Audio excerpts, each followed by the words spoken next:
dicadangkan untuk pemanggilan pihak-pihak yang dipandang perlu oleh Mahkamah Konstitusi berdasarkan hasil rapat yang mulia para hakim tadi pagi. Yang pertama yang perlu didengar oleh Mahkamah adalah Saudara Muhadjir Effendi, Menteri Koordinator Bidang Pembangunan Manusia dan Kebudayaan Republik Indonesia. Kemudian yang kedua, Bapak Erlangga Hartarto, Menteri Koordinator Bidang Perekonomian. Tiga, Ibu Sri Mulyani Indrawati, Menteri Keuangan. Empat, Ibu Tri Risma Harini, Menteri Sosial. Dan lima, dari Dewan Kehormatan Penyelenggara Pemilu. Jadi lima yang dikategorikan penting didengar oleh Mahkamah. Ini pertama kali ya dalam sejarah sengketa Pilpres di Mahkamah Konstitusi. Ya kalau kita lihat, kalau kita flashback setelah beberapa kali adanya gugatan PHPU Pemilu Pilpres, maka pada kali ini adalah bisa terbilang pertama kali atau bisa dibilang bahwa ini adalah sejarah sepanjang sengketa Pilpres di Mahkamah Konstitusi. Mahkamah Konstitusi memanggil menteri di Mahkamah Konstitusi untuk didengarkan keterangannya. Nah, kemudian ini sebelumnya adanya permohonan yang disampaikan oleh para pemohon PHPU Pilpres dari 01 atau 03, dan kemudian di mana ya kuasa hukum dari para pemohon ini mengatakan bahwa dengan permohonan mereka itu begitu di dalam permohonan PHPU dan juga permohonan saksi di dalam persidangan di Mahkamah Konstitusi untuk meminta para menteri atau ada beberapa menteri untuk dihadirkan sebagai saksi di Mahkamah Konstitusi. Nah, ini kemudian para kuasa hukum para pemohon baik itu dari pihak 03 dan 01 mengatakan bahwa hakim terinspirasi ya dengan permohonan yang disampaikan oleh mereka di Mahkamah Konstitusi ini. Sebenarnya kalau kita lihat, sebenarnya selama ini kalau sering kita dengar atau yang sering kita jalankan bahwa memanggil saksi itu adalah ada relevansi, ada kepentingan atau ada suatu hal yang penting didengarkan keterangannya di dalam suatu perkara. Nah, kalau kita geser contohnya atau kita kasih contoh dalam perkara pidana. Nah, kalau di dalam perkara pidana itu, saksi itu sebagaimana ketentuan di dalam pasal 1, angka 26 Kitab Undang-Undang Hukum Acara Pidana itu adalah, saksi itu adalah orang yang melihat, mendengarkan, atau mengalami langsung, kemudian diminta untuk memberikan keterangannya untuk kepentingan penyelidikan, penuntutan, dan persidangan. Dan kemudian kalau dilihat saksi ini juga merupakan salah satu alat bukti sebagaimana disebutkan di dalam pasal 108 Kitab Undang-Undang Hukum Acara Pidana, yang kemudian ada perluasan dari saksi ini karena ada pembatasan bahwa yang bisa didengarkan keterangannya itu, yang bisa memberikan keterangannya itu hanya orang yang mengalami langsung, melihat atau mendengar gitu ya. Jadi di dalam Kitab Undang-Undang Hukum Acara Pidana yang ini kita kasih contoh, kemudian diperluas lagi di dalam putusan Mahkamah Konstitusi nomor 65 tahun 2010 bahwa saksi itu bukan hanya dikategorikan aja sebagai yang melihat, mengalami atau mendengar, tetapi juga saksi itu bisa didengarkan keterangannya untuk kepentingan penyidikan, penuntutan, dan di pengadilan atau di persidangan untuk menyampaikan ya suatu keterangan demi memperjelas suatu kejadian yang telah terjadi atau setelah yang diproses. Nah, dalam hal ini kalau kita kaitkan sebenarnya yang dihadirkan di Mahkamah Konstitusi ini adalah para menteri. Nah, sebelumnya Mahkamah Konstitusi pernah menyampaikan kepada para pemohon, termohon juga pihak terkait bahwa ketika nanti dari hasil rapat hakim di Mahkamah Konstitusi, jika diperlukan nanti menteri tersebut untuk dipanggil, maka dipanggil hanya terbatas untuk kepentingan hakim Mahkamah Konstitusi saja. Jika Mahkamah harus membantu memanggil, nanti ada irisan-irisan dengan keberpihakan itu, jadi harus hati-hati.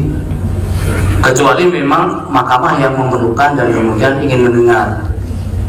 Tapi bukan saksi atau ahli. Kalau saksi atau ahli nanti Mahkamah yang harus hati-hati soal esensi keberpihakan itu. Tapi Mahkamah bisa memanggil sepanjang diperlukan oleh Mahkamah. Bisa jadi yang diusulkan tadi memang diperlukan juga. Itu sangat tergantung juga dari pembahasan kami di rapat majelis hakim. Ya, nanti kalau dihadirkan juga Mahkamah yang memerlukan, sehingga para pihak tidak boleh mengajukan pertanyaan-pertanyaan. Ya, jadi bukan untuk kepentingan para termohon, pemohon atau pihak terkait. Nah, nantinya ketika para menteri ini dihadirkan juga dibatasi, ya, juga dibatasi mengajukan pertanyaan. Yang boleh mengajukan pertanyaan itu adalah hanya Mahkamah Konstitusi saja, hakim-hakim yang ada di Mahkamah Konstitusi yang terdiri dari 8 orang. Jadi pihak yang lain diam dan mendengar saja. Jadi tidak bisa melakukan tanya jawab gitu ya dengan para menteri yang dihadirkan di Mahkamah Konstitusi.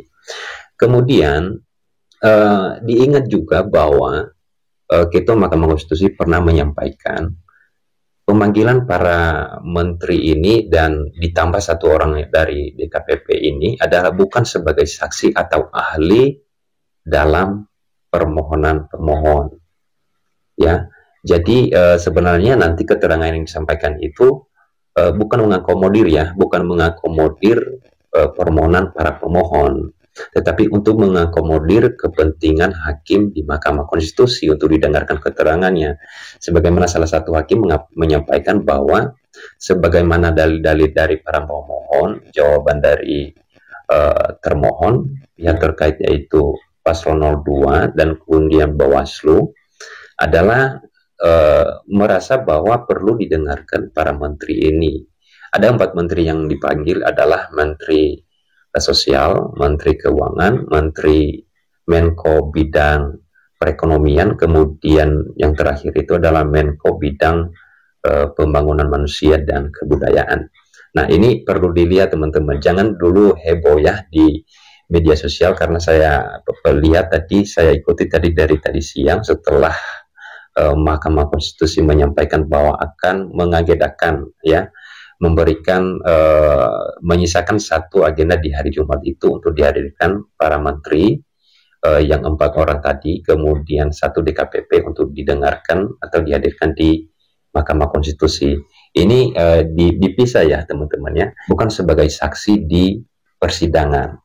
Jadi makanya saya tadi kaitkan dengan pasal Kitab Undang-Undang Hukum Acara dan juga putusan Mahkamah Konstitusi yang nomor 65 tahun 2010 itu adalah saksi yang saya maksud itu adalah saksi yang memang ada relevansinya, ada suatu hal penting keterangannya yang didengarkan dalam perkara tersebut.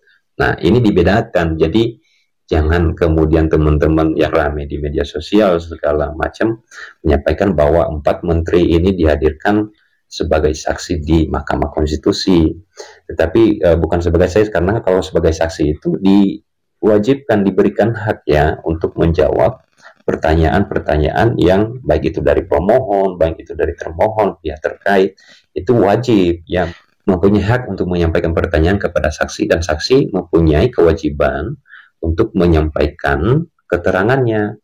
Karena kasih contoh di dalam pasal 159 kita Undang-Undang Hukum Acara Pidana ya, kalau saksi itu mempunyai kewajiban untuk memberikan keterangannya. Jadi tidak boleh mangkir ya kalau dalam konteks pidana ya. Kalau menteri yang dihadirkan di dalam konteks Mahkamah Konstitusi ini adalah pertama yang saya sampaikan tadi, pertama dihadirkan adalah karena Mahkamah Konstitusi itu mempunyai kepentingan untuk mendengarkan keterangan dari 4 menteri tadi. Yang mengajukan pertanyaan seperti yang saya sampaikan tadi adalah hanya hakim yang ada di MK.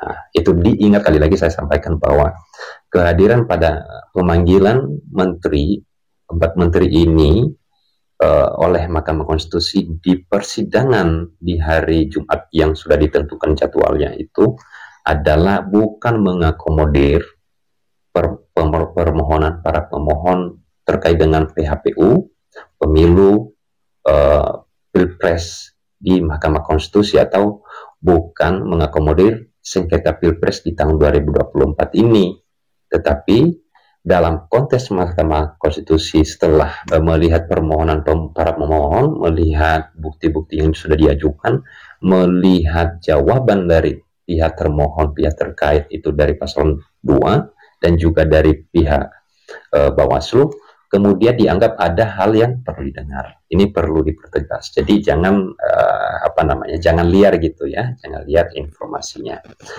Mungkin pada kali ini saya hanya menyampaikan ini dan semoga bermanfaat.